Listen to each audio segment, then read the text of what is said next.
밀양에서 9살 여자 어린이가 납치됐다가 어제 다행히 집으로 돌아왔다는 소식 전해드렸었죠. 그런데 아이가 사라진 긴박했던 시간 동안 경찰은 수사에 엇박자를 내고 있었습니다. 아이의 안전을 고려해 비공개 수사 중이었지만 SNS 등에선 실종 내용이 퍼지고 있었습니다. 보도에 손원혁 기자입니다. 경찰은 실종 다음 날 비공개 수사를 결정했습니다. 아이 안전에 위협이 우려된다는 이유에서입니다. 언론사에도 보도 중지를 요청한 상황. 하지만 실종 당일부터 SNS 등을 통해 실종 내용은 확산하고 있었습니다.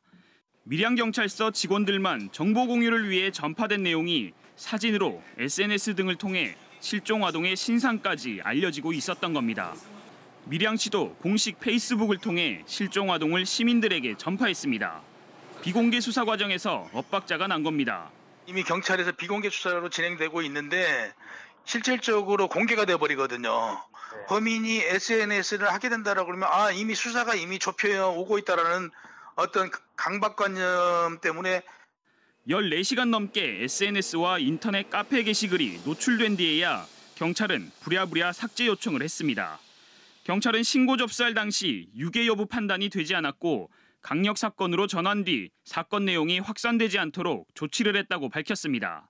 이 때문에 아동 유괴 사건의 경우 엠버 경보를 발령해 시민 제보를 적극적으로 받을지 아니면 철저한 비공개 수사로 진행할지 등에 대한 경찰의 신속한 판단과 조치가 필요하다는 지적이 나옵니다.